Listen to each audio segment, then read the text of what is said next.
Good morning, dear students. You know that this is your class with NCERT EVS book, and we are reading the chapter number 16. Who will do this work? And in the third part of the chapter, we have read about an incident that was from the book of Narayan Desai. In this chapter, we are reading about some people who is considered as untouchables, and it is only their duty to clean the toilet, to pick up the garbage, to clean the road, etc.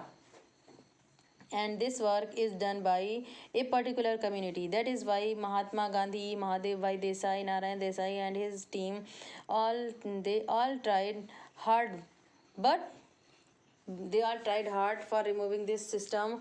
But Gandhi ji told that this system can be removed only when all the people of the country will think about it. So here we will read something about Bhimrao Ambedkar.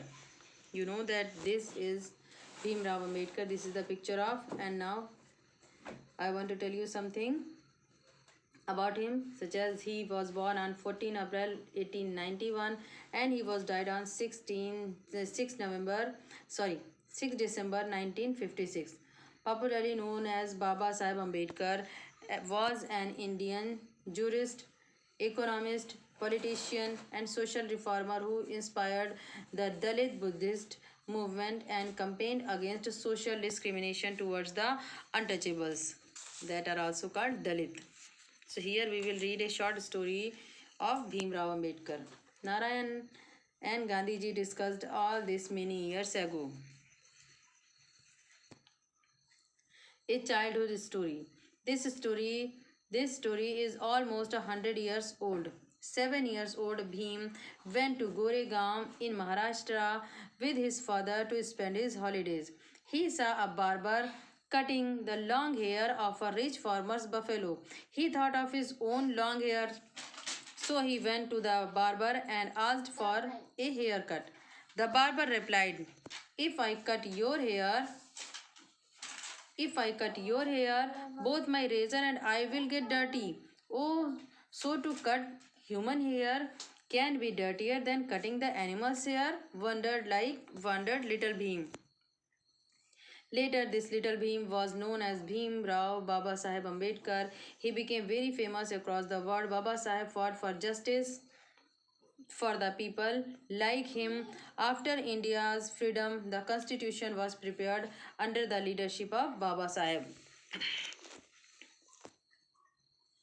There is a conversation in a school, the reality today.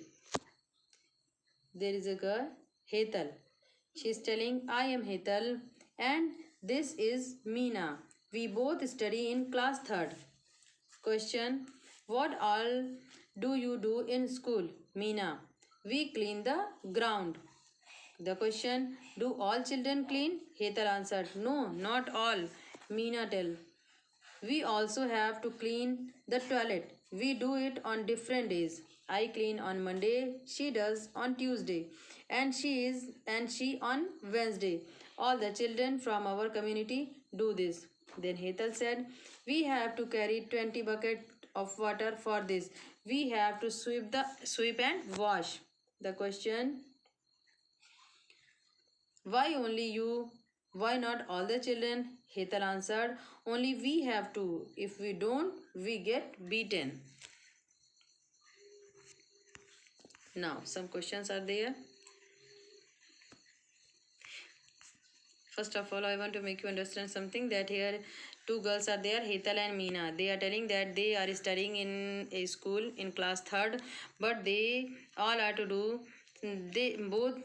are to do some other work, such as clean the ground and wash the toilets. And it is asked to them that why only you are washing, why only you are cleaning the toilet and cleaning the ground. Then they answered that they belong to the community. That is why that community that is considered to do this job. That is why they are to do this work, and if they do not, then they would get beaten.